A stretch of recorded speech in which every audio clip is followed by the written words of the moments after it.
Hello dear students, I hope you all are keeping well and making the best use of the time now. Today I will be telling you about the next method of doing factorization. In my last video I had told you about two ways of solving a algebraic expression and factorizing it. Today the factorization will be based on two different methods. One will be the algebraic identity method and the other one will be about splitting the middle term. So let us begin. To recap the algebraic identities that you have studied before, you can see we are going to use the following common identities to solve our algebraic expressions and to factorize them.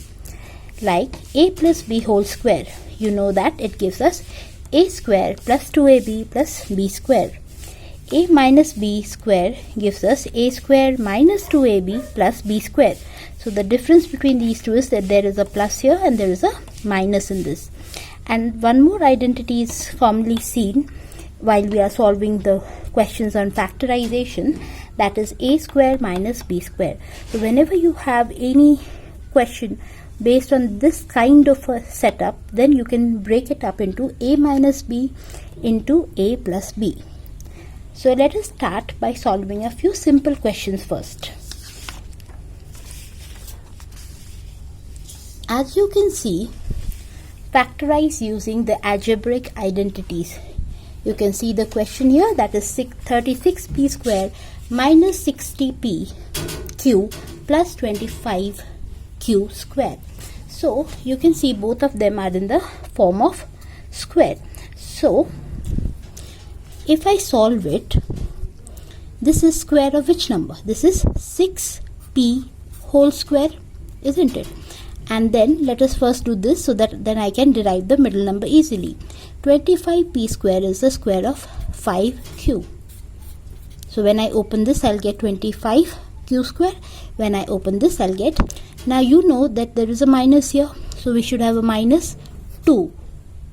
And if you remember the identity, this is the a part, this is the b part. So let me see if I multiply these two, will I get the same answer?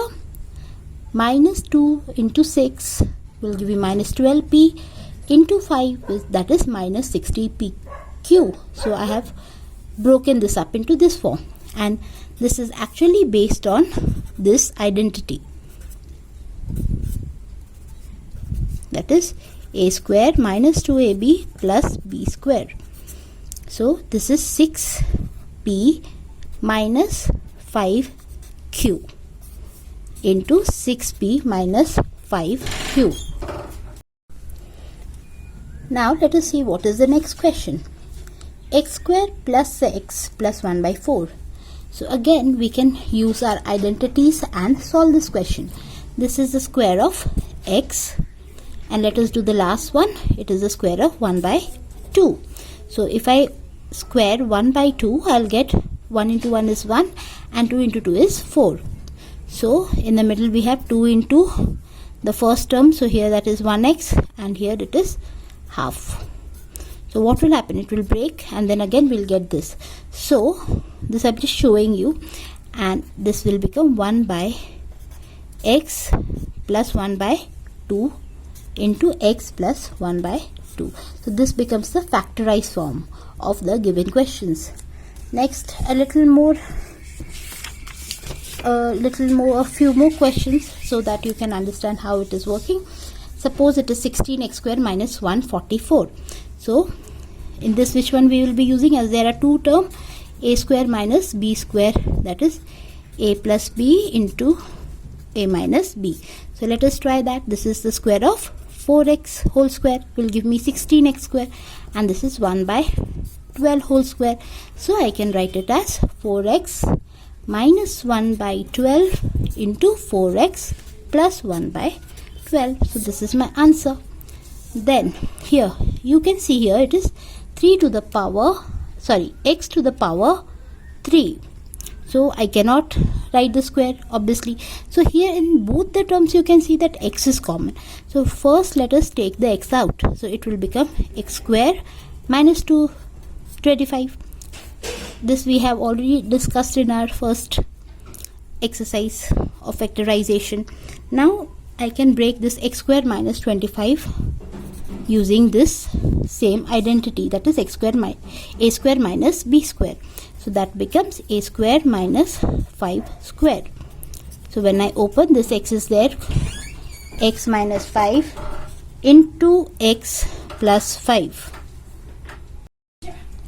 So if you can see here that what did I do first, I took the x out, then I got x square minus 25. There was an x here, so that common x has come out, and then we have divided this factorization form into x square minus 5 square. So that becomes x into x minus 5 into x plus 5. Now one more question on this similar basis, that is here it's 5y to the power 5 minus 405y. So what do I do? Again, this is not in the normal form of a square minus b square, but we will be using that identity here. How? So let us see what is common here. 5y is common, so I will be left with y to the power 4 minus 81, so that when I multiply and open I get this. Now this can again be reduced to this form, y square minus 9 square, isn't it? And then again I can write this in this form, y square minus 9 y square plus 9. Now I cannot do anything to this plus 9, I'm just bringing it here, but I can again break this because it is again in form of square. So this becomes y square minus 3 square. So here the factorization becomes y square plus 9, y minus 3 and y plus 3. It looks big, but again we simply used this algebraic identity to get to the answer. Now going to the next method, that is splitting the middle term. The next method that we will be discussing is splitting the middle term. So you can see I am having trinomials here. Trinomial means there are 3 terms. So I am going to split the middle term in such a way that I am able to solve and get the factorization of the following.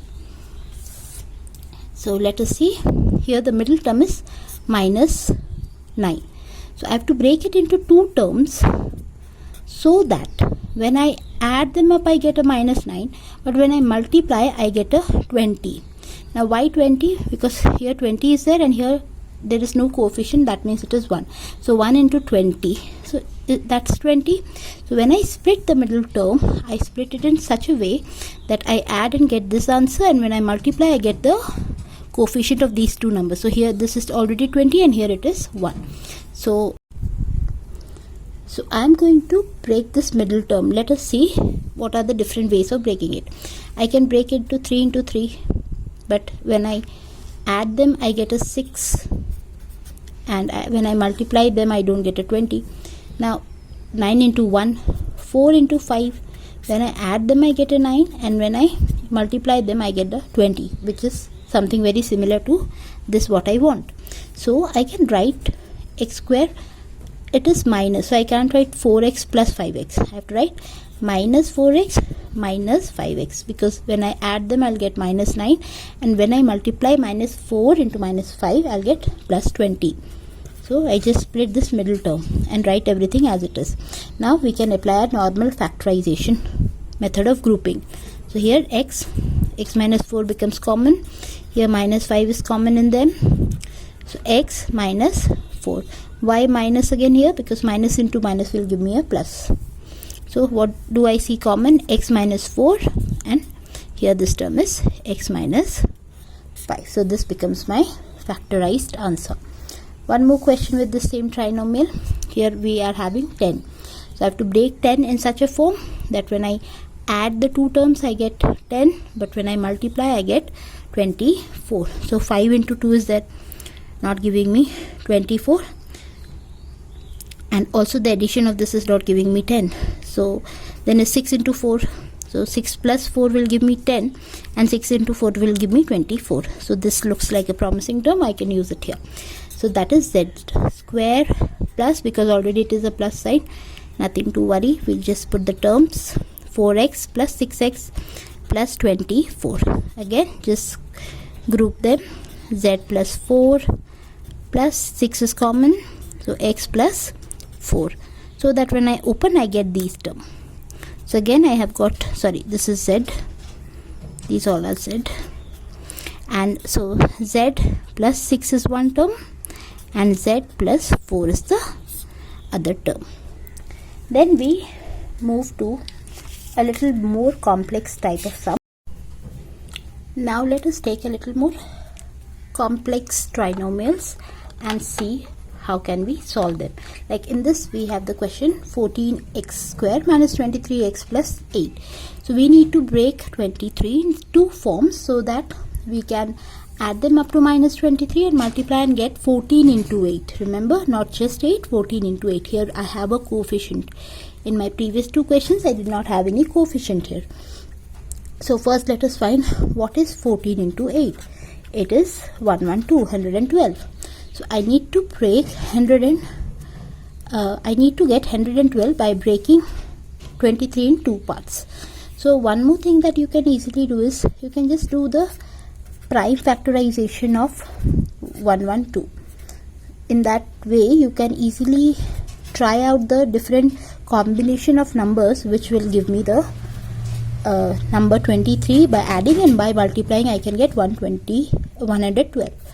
So here I am having like 4 into 2 8 and 8 into 2 16, and 16 into 7 will give me 112, and also 16 and 7 are adding up to 23. Now as it is a negative here, what I can do is write 14x square minus 16x and minus 7x plus 8. Now we'll just do the grouping as we did before. Here 2 is common and x is common, so 2x. Here I'll get 7x minus 8, and here nothing is common, so I'll write minus 1, and then I have to write 7x and minus 8, because minus in minus will give me plus. So you got a common term here, that is 7x minus 8, and the other term is 2x minus 1. So it's simply done. Little more same type of a question with a different value. So again, here what should I get? Split minus 21 in such a form that I get 10 into 9, 90. Not 9, 10 into 9, 90. So let me just do the prime factorization so that I can easily make combination. Like 6 into 15.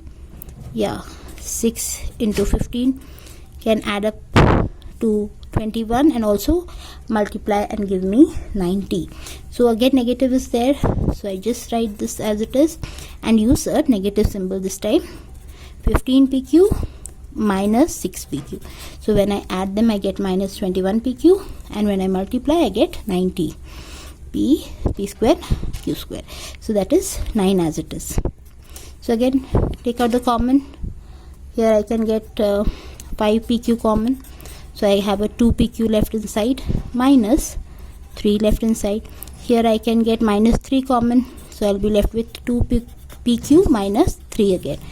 Minus and minus will give me plus. So already got a common term, 2 pq minus 3, 5 pq minus 3. So this becomes my factorized terms. One more question which may look a little difficult to you all, but again that can be solved easily. Here you can see that I have a term inside, x minus 2y whole square minus x minus 2y plus 5. So here what we can do is let x minus 2y be considered as a. Then I can write a square minus 6a plus 5. So I have replaced all the x minus 2y in what form? In the form of a. So this we can normally factorize by splitting the middle term. So I need 5 because here nothing is there, 1. So 1 into 5 is 5. And I have to break the term 6 two such forms which can add and give me 6 but multiply and give me 5. So the best combination is minus 5a minus a, isn't it? So minus 5 and minus 1 will give me minus 6, and when I multiply minus 5 and minus 1, I'll get plus 5. So now I can easily take the common out. Here 1, so a minus, because minus and minus will give me plus, and minus and plus will give me minus.